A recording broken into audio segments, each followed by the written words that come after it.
It's Friday, 17th of March, and this is Politics UK.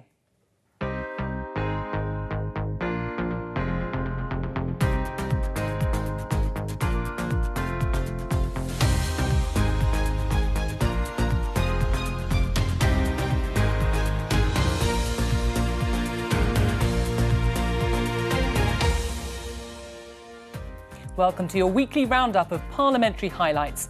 I'll be joined by correspondents in Edinburgh and Cardiff, and here in Westminster by our parliamentary correspondent, Susan Hume. On the programme this week, the Chancellor delivers his spring budget, telling MPs the British economy has proved the doubters wrong. Inflation down, debt falling and growth up. The declinists are wrong and the optimists are right. We stick to the plan because the plan is working.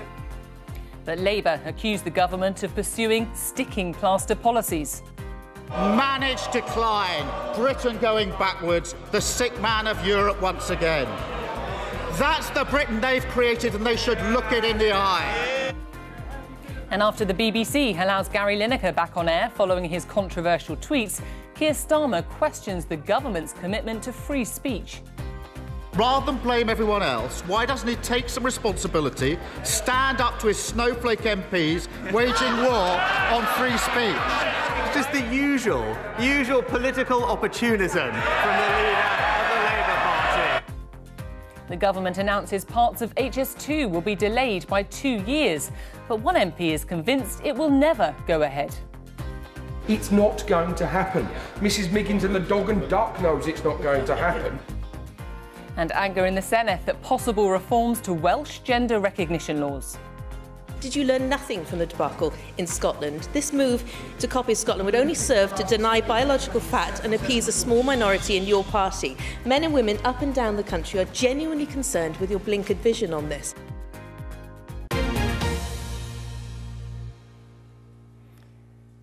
So let's start with the budget, because on Wednesday, the Chancellor, Jeremy Hunt, delivered the annual spring budget. He promised extra childcare support for parents and reforms to pensions to try and entice older people back to work.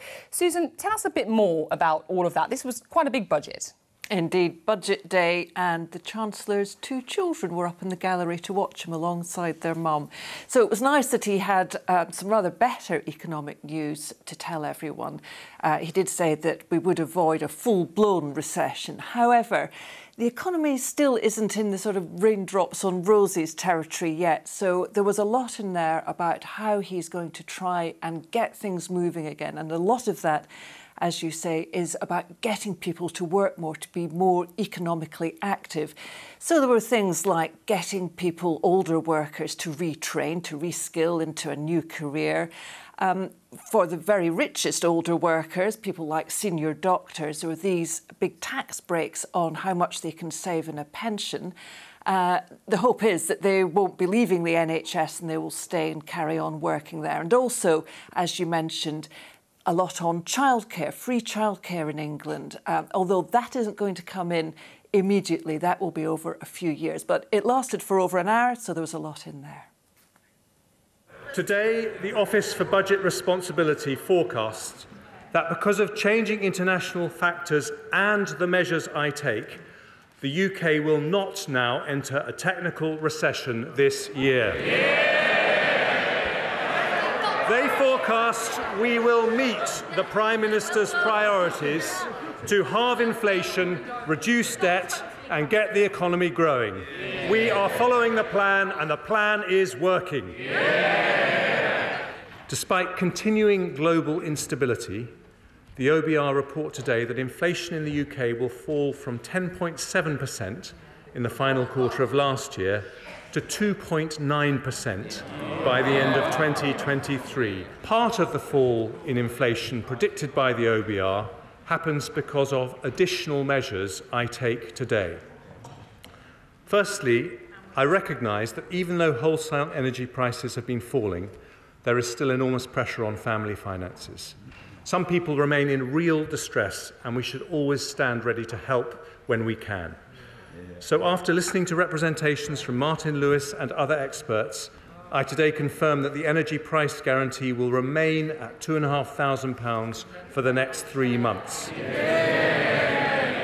Let's turn to what the OBR say about our growth prospects. In November, they expected that the UK economy would enter recession in 2022 and contract by 1.4% in 23.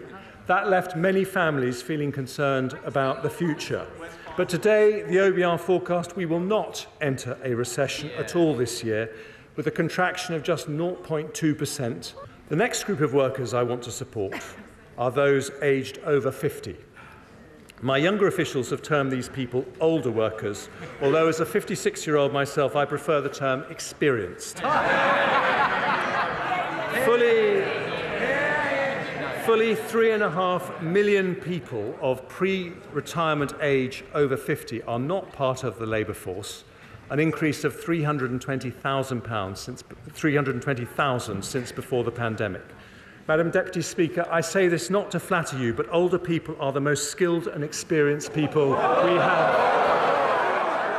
We'll introduce a new kind of apprenticeship targeted at the over 50s who want to return to work.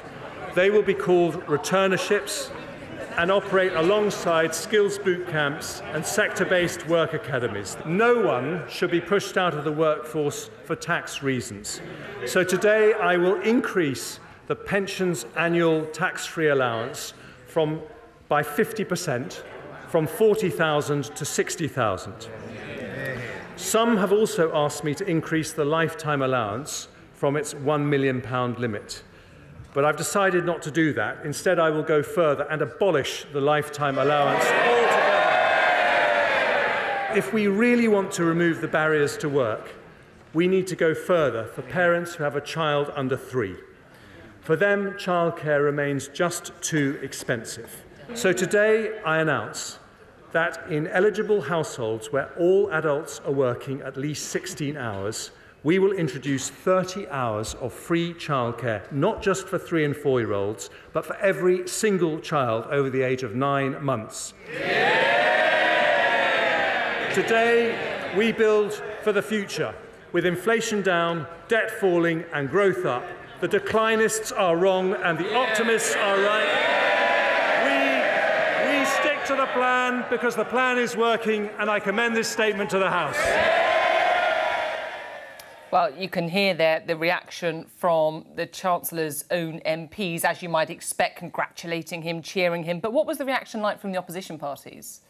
Well, back in the olden days, it was a very difficult job for the Leader of the Opposition to respond to a budget, because back then the budget was a closely guarded secret until the Chancellor actually stood up and delivered it. That's changed a lot. It used to be a resigning affair if, anything of the budget leaked out. However, now the Treasury itself put out bits and bobs before the budget, the bits that they think will particularly like, I'm bound to say. So I suppose that gives the Leader of the Opposition a little bit of a help.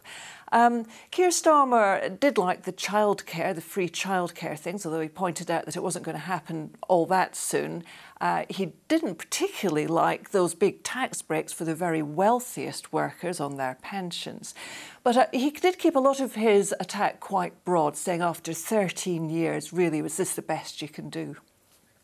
His opening boast was that things aren't quite as bad now as they were in October last year after the kamikaze budget. And the more that he pretends everything is fine, the more he shows just how out of touch they are. After 13 years of his government, our economy needed major surgery. But like millions across our country, this budget leaves us stuck in the waiting room with only a sticking plaster to hand. And the figures published today spell it out. A year of stagnation, growth non-existent. According to the IMF, the worst performing country in the G7 this year. A prediction today confirmed by the OBR, and growth downgraded in years to come. This is a failure you can measure not just in the figures, but in the empty pockets of working people right across the country. 13 years without wage growth. 13 years no better off. 13 years stuck in a doom loop of lower growth, higher taxes and broken public services. And on pensions, he made a big spending commitment, which will benefit those with the broadest shoulders, where many people are struggling to save into their pension. We needed a fix for doctors, but the announcement today is a huge giveaway to some of the very wealthiest. The only permanent tax cut in the budget is for the richest 1%. How can that possibly be a priority for this government? I'm afraid the verdict on this budget is clear. They won't offer change because they can't. And so our course is set. Managed decline, Britain going backwards, the sick man of Europe once again. That's the Britain they've created, and they should look it in the eye. After 13 years of Tory sticking plaster politics, 13 years of no growth for the many, 13 years of being asked to pay, working people are entitled to ask, am I any better off than I was before? And after 13 years, with no excuses left, nobody left to blame, no ambition or answers, the resounding answer is no, and they know it. They needed to ensure today, or even signal their intention, when it comes to the things under their control, the next round of public sector pay, benefits, minimum wage, pension settlements, that nobody falls behind. And they could have gone further to introduce real fairness and raise more cash to really support the economy and really boost trade. Ending non-dom status, not mentioned today. Taxing share buybacks, not mentioned today. Not doing, but scrapping costly vanity nuclear power projects and investing in real green renewables. And fundamentally, Madam Deputy Speaker, rejoining the EU single market to give our exporters and our economy a fighting chance to recover. Families were looking at this budget for support, but instead of throwing them a lifeline, the Chancellor has thrown them under the bus. Mortgage bills are up, the cost of the weekly shop is up, energy prices are up, all because of Conservative chaos. Yet this government has offered no immediate help with the cost of living.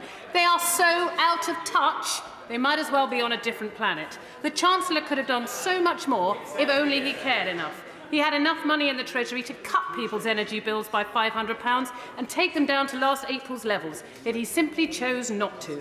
And whilst he may claim he's extending support, that's simply not true. People will pay more for their energy this year than they did last year, not less, even though gas prices are falling. In 3 months' time, there'll be no extra help in place whatsoever. The £400 payment also gone. Fuel poverty will get worse, not better. So that was the reaction from some of the opposition parties to the Chancellor's budget. But of course, before the budget, as is always the case, there was Prime Minister's questions. And in that, Susan, Keir Starmer opted to focus his remarks on the controversy about Gary Lineker, didn't he? Yeah, a busy afternoon for Keir Starmer.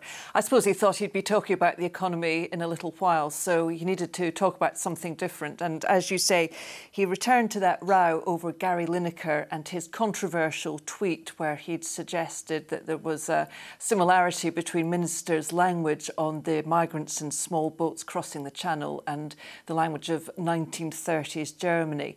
And Keir Starmer suggested that Conservative MPs had rather lent and pressured the BBC to temporarily take Gary Lineker off air. So we'll see what Keir Starmer had to say and the Prime Minister's reply.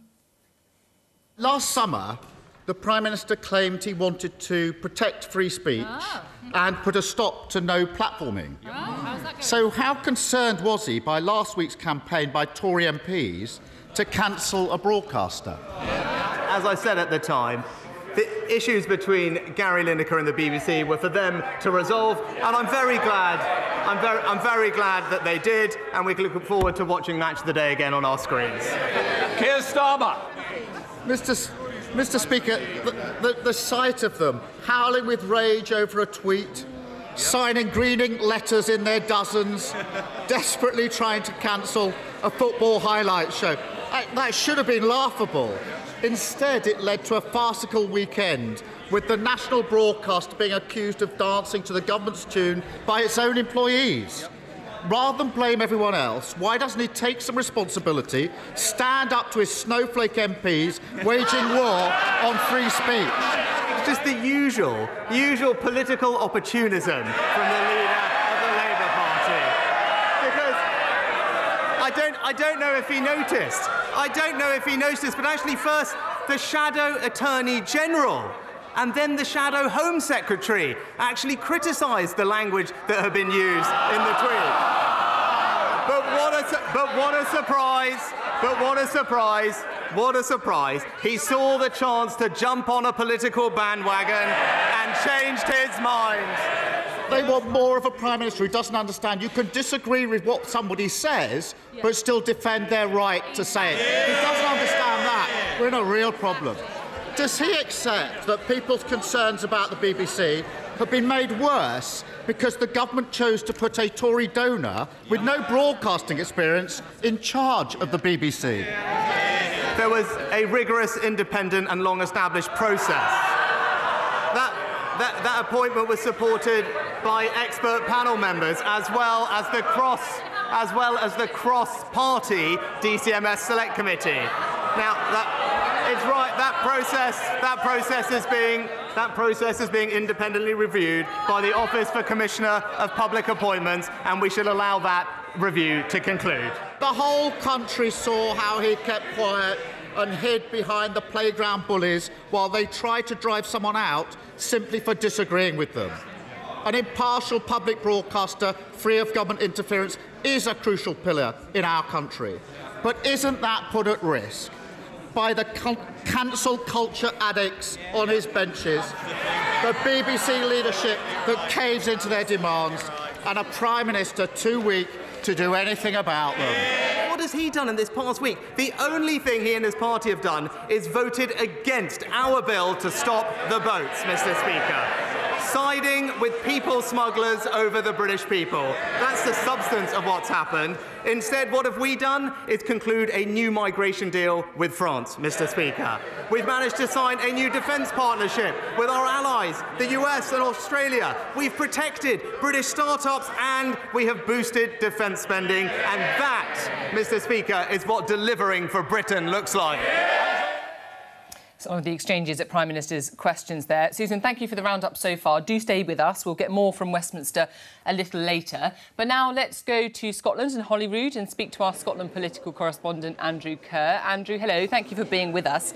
The contest to replace Nicola Sturgeon as the SNP leader and, of course, First Minister continues to grip MSPs in the Scottish Parliament. Did that come up at question time? Yes, it did indeed, and it is gripping this place just now. It was Nicola Sturgeon's penultimate First Minister's questions, and two of the people seeking to replace her have questioned the integrity of the SNP's voting process to elect a new leader. They have requested an independent observer. Hamza Yousaf, the Health Secretary, has meanwhile asked to see all the membership numbers and how many voting slips are going out. So at question time, the Labour leader Anas Sarwar did indeed bring this up. But first of all, we'll hear from the Scottish Conservative leader who picked up on the ongoing ferry fiasco and asked the First Minister to reflect on her legacy before she sails away. There is still no certainty over how much the ferries will cost, when they will be ready, or whether the shipyard has a viable future. Those are the words of the Auditor-General.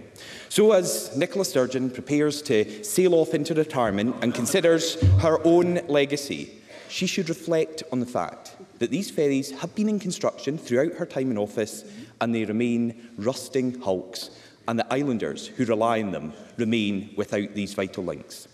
So can the people of Scotland get a straight, honest answer from the First Minister for once? When will these ferries be ready, and how much will the total cost be?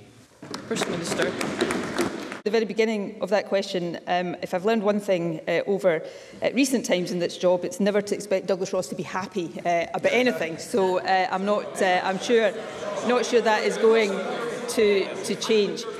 In In terms of the detail of the questions, of course, the estimates for cost and delivery of the ferries are in the public domain. They will be updated as appropriate. The Deputy First Minister will give a further update to Parliament later this afternoon. But of course, Fergusons have continued to progress with the building of the ferries. But now, rather than confronting the NHS crisis, we have an SNP talking to themselves about themselves. In fact, it seems the only things missing from this SNP leadership election is an Ash Regan press conference outside the Four Seasons, or maybe a Saltire waving Stop the Seal rally by Kate Forbes outside Holyrood. And meanwhile, the machine candidate, the incompetent Humza Yousaf, is presiding over chaos in Scotland's NHS. This morning, we heard a mother on BBC Radio Scotland saying her son, who is about to start school, has never seen a dentist despite years of trying. Never seen a dentist. And he will be one of many. Well, ultimately, of course, it's the Scottish people who will make these judgments, and the record of past years is one that thank you, that I know terrifies Anas Sarwar. But come back to NHS dentistry, because Anas Sarwar rightly talks about the importance of access to NHS dentistry. So let me just repeat the figures showing the reality. Elsewhere in the UK, just over a third of adults and less than half of children have access to an NHS dentist. That's the position in England. In Scotland, the figure is more than 95%. So Ash Regan sitting right behind the First Minister there, the opposition delighting in the rifts in the SNP, but the First Minister trying to emphasise her election-winning record. Yeah, we will continue, of course, to follow that SNP leadership contest, Andrew. But also at First Minister's questions, an MSP had concerns about a death in custody, which she described as a shocking episode. Yes, that's right. This is the case of Alan Marshall. He died after being restrained face down by 13 prison officers at HMP Edinburgh back in 2015. Now, the police have been told to investigate whether the Scottish Prison Service should be prosecuted over his death. And that issue was picked up in First Minister's questions by the Labour MSP, Polly McNeill. The independent review into the response to deaths in prison custody that was discussed recently in this Parliament recommended that families should have unfettered access to information about a death in custody. Now, I wonder if the First Minister agrees that this is a shocking episode in Scottish justice, and that, of course, it's a matter for the Lord Advocate. I fully appreciate that. But does the First Minister agree with me that future Lord Advocates need to look at the outcome of this case and the mistakes in this case before granting immunity in the future? And I call on the Government, I think they have said they'll do this, to implement in full the recommendations of the independent review into deaths in custody. In relation to the wider point, and I think it is a point very well made, the independent review of deaths in custody was important, and it is now vital that that is taken forward. The Scottish Government is making progress on recommendations, including the proposal for an independent investigation into every death in custody. So, in answer to the question Polly McNeill asked, should lessons be learned from this case to inform future decisions? Of course, that is the case, but that must be done in the proper way and in line with due process. But I absolutely understand the concerns that have been raised in association with this case, and I hope the processes underway will help to give further, if not comfort, then some degree of assurance and in time consolation to Alan Marshall's family. Nicola Sturgeon responding there. Now, Andrew, I want to ask you about something that we have covered before. That's that controversial bottle deposit return scheme. It's still rumbling on, despite those wanting to replace Nicola Sturgeon, trying to seek changes to it. Yes, that's right, and perhaps the fizz is now well and truly gone out of it. We have indeed covered this before, the controversial bottle deposit or can return scheme, where you put your can or bottle back and get 20 pence after that when it goes for recycling. Now, Nicola Sturgeon was defending it at First Minister's questions, but as you say, the three people seeking to replace her all either want to change it or pause it altogether. But it was attacked in Parliament earlier in the week by an SNP MSP. He was questioning the Green Minister who's overseeing the whole scheme. much, if not most, of the £57 million which will be lost in non-redeemed, non-claimed deposits will be paid out and lost by those who can't or can't readily return bulky and heavy items, bottles, tins and cans, and these will predominantly include the poorest, those without a car, the elderly, mobility impaired, and rural and island dwellers who can't access a return point. Their money will go, Presiding Officer, to the non-disclosed but probably telephone number salaries of the bosses of Circularity Scotland.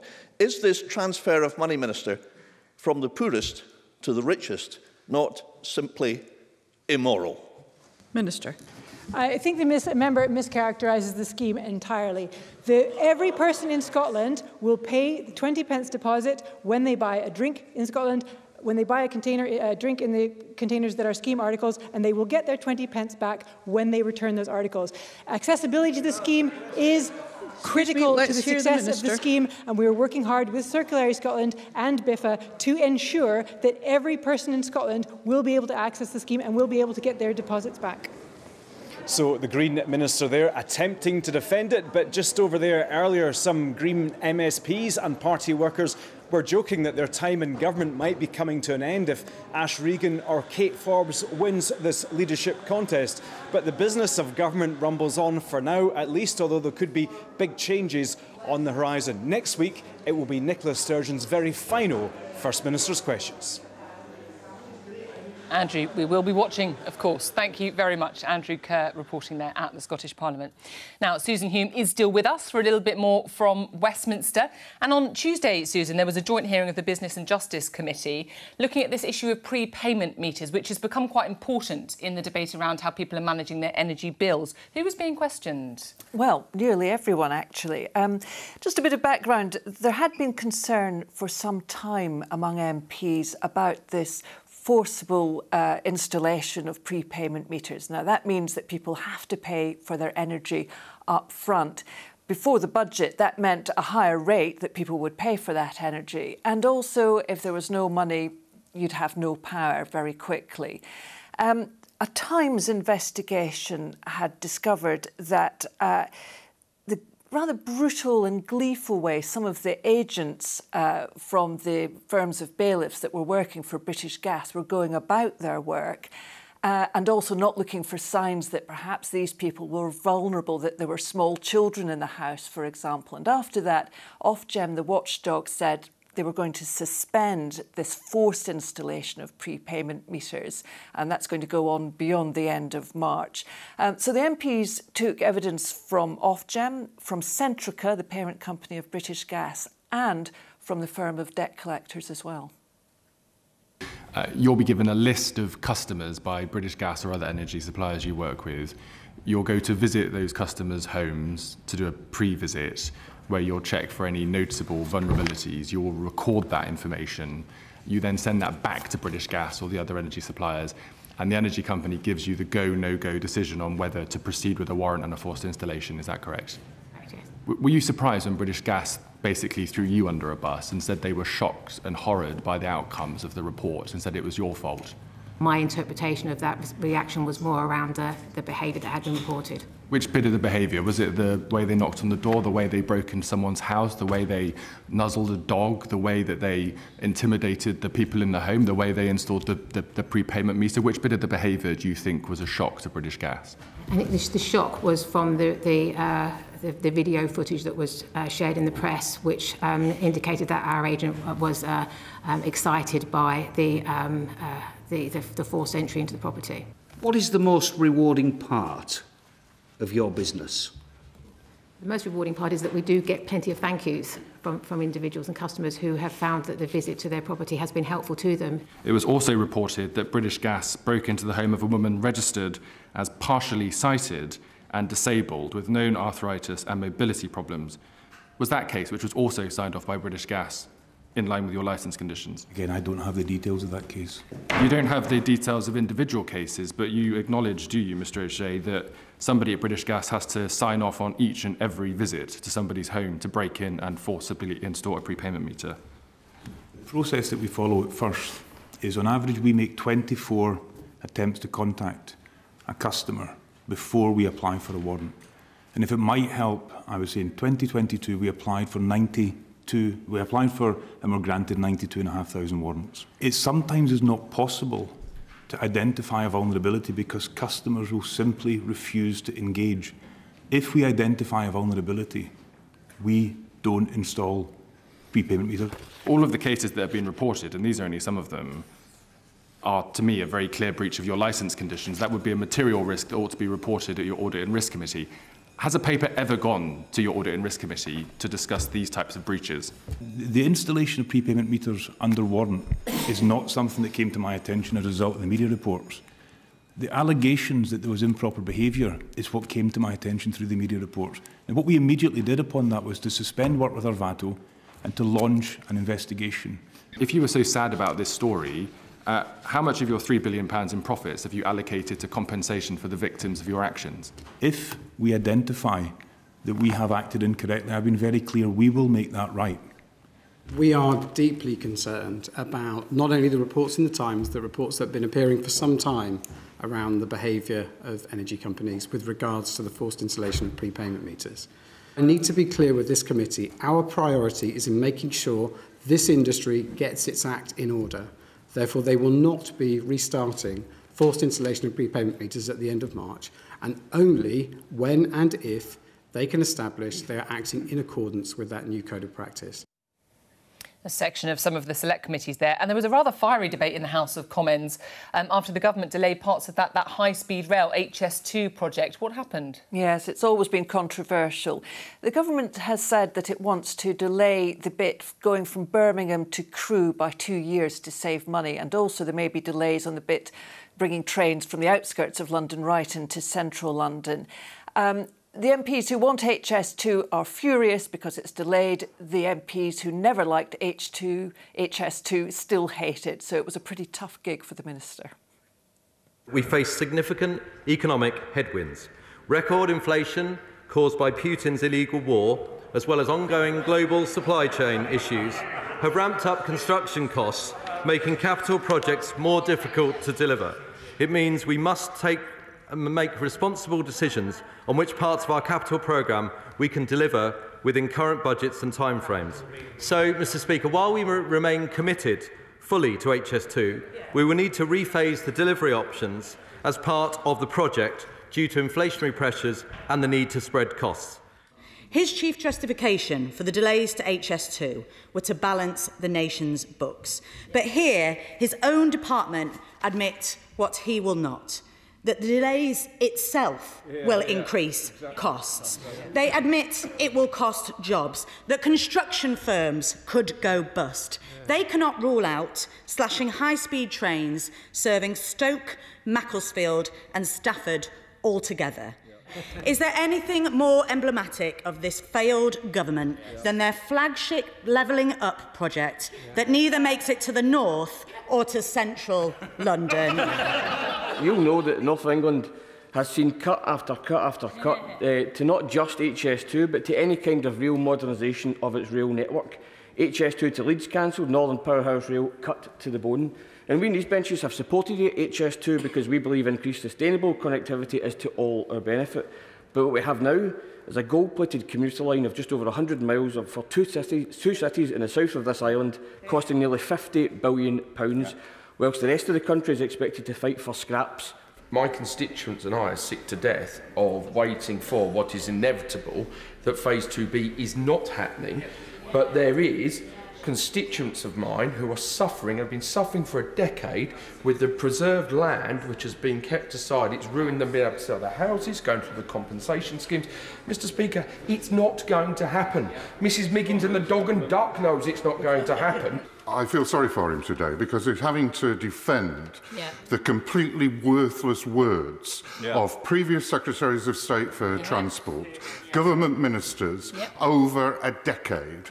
Let me explain to him what's really happening. That the government is showing, yet again, its complete disdain for the north of England. The 3 years that I was Minister for HS2, almost a decade ago now, actually commissioned some work to see if we could deliver the project more quickly by opening Birmingham to Old Oak Common ahead of Euston.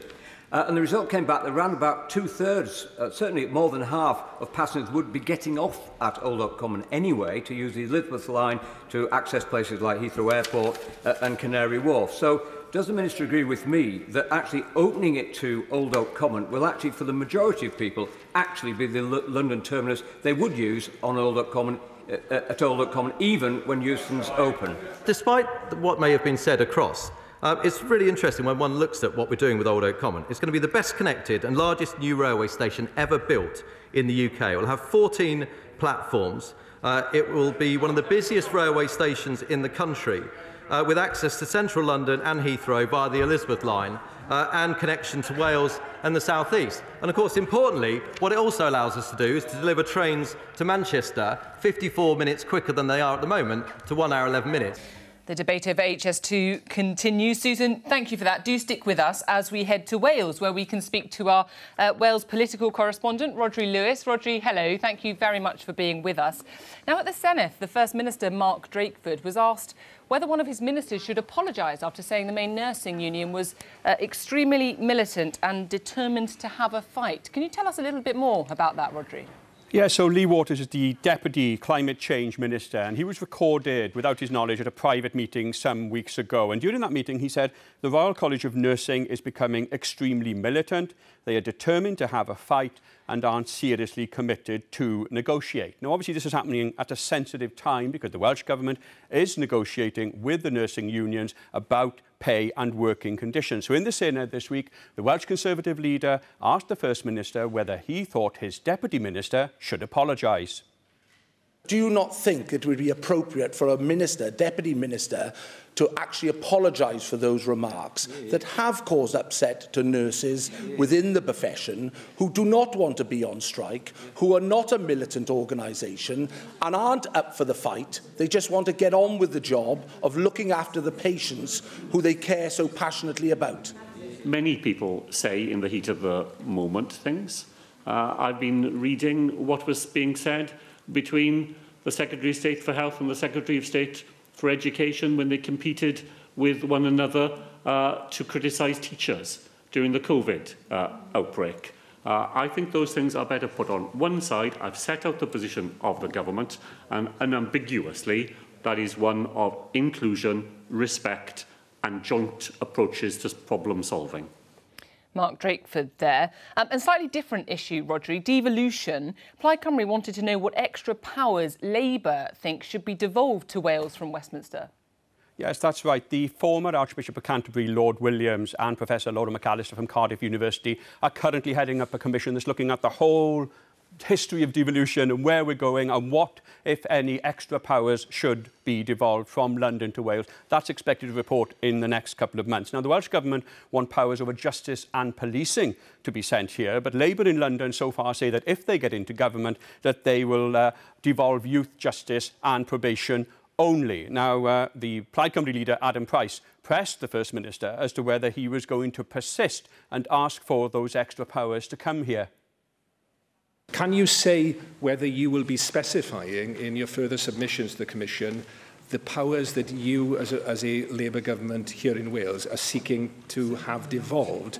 Will they still include areas like policing and justice, or indeed gender recognition, where senior Labour Party figures at Westminster have expressed opposition or scepticism, and they weren't included in the Brown Commission report? Who will have the final say? Will the decision be made in Wales, to quote you from earlier, or will it be made in Westminster? And if it's the latter, aren't you devolving the rule book while leaving the power where it's always been? Well, Llywydd, I was able to discuss with Keir Starmer the work of the McAllister-Williams review. He referred to it specifically in the speech that he made to Labour Party conference, and I was very heartened by the fact that he is determined to show proper respect to the work of that Welsh Commission and to await its recommendations before taking decisions on a policies that will enter the Labour manifesto. That's very good news for Wales. Interesting discussions about devolution happening across the UK. Finally, Rodri, there are questions over plans for a possible gender recognition reform bill in Wales. Yes, the Senate doesn't currently have the power to change the law in this particular field. It's been obviously very controversial in Scotland, of course, making it easier for people to change their legal gender. Now, ministers here say they may be looking at doing something similar, which prompted this question from the Conservative Laura Ann Jones.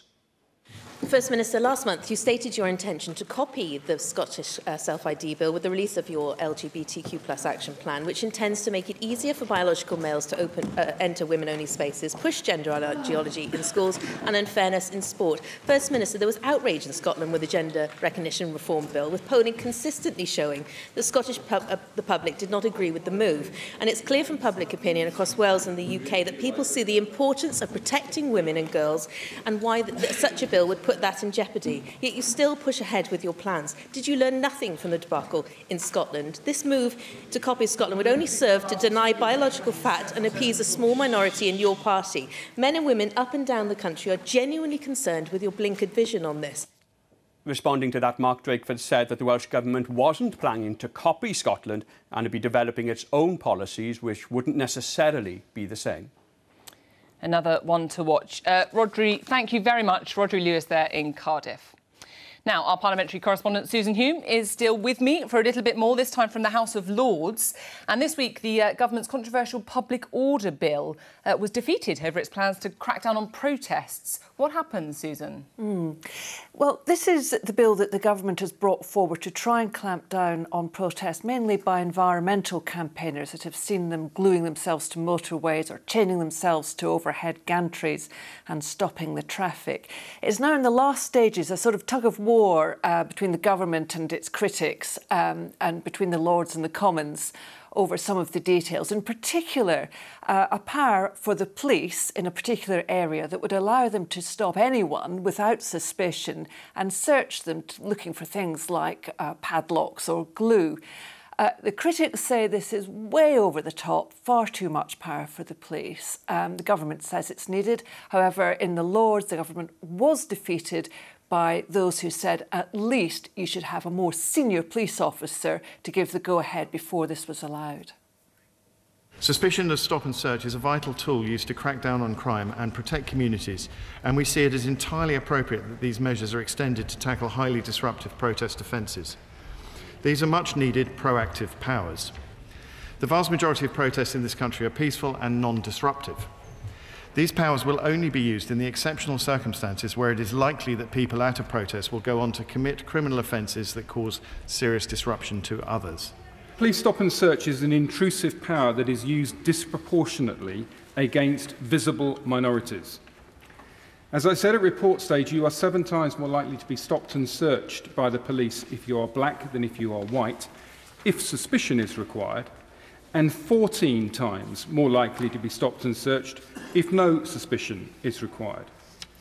The facts show the police have been targeting black people for stop and search. Why are we doing it? Because of protest. Completely and utterly disproportionate. Completely and utterly over the top. Completely and utterly another of the panicked responses in this bill to the protests of Stop the Oil and Extinction Rebellion, which we've said on numerous occasions, of course, was unacceptable. When people are protesting in a democracy, it is when they are at their most emotional quite often, and they can get angry. And they don't want the police to interfere in that at all. Usually the people who've never had any contact with the police in any way. So it really leaves the police officer in a pretty vulnerable place. These are generally the people who you want to keep on side, not the criminals who you have to challenge, because that's what the law says.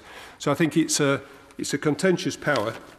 And I think that we should be really careful before we give that power, not because I think the police are waiting to go out and have a go at people, but as Lord Paddock said, there has been times, and I would acknowledge this, when the power has been disproportionately used against minorities. Peers discussing the public order bill. As ever, thank you for keeping us up to date, Susan. Well, that's all for Politics UK this week. Joe Coburn will be back with Politics Live on Monday at 12:15 and BBC Two and on the iPlayer. Bye-bye.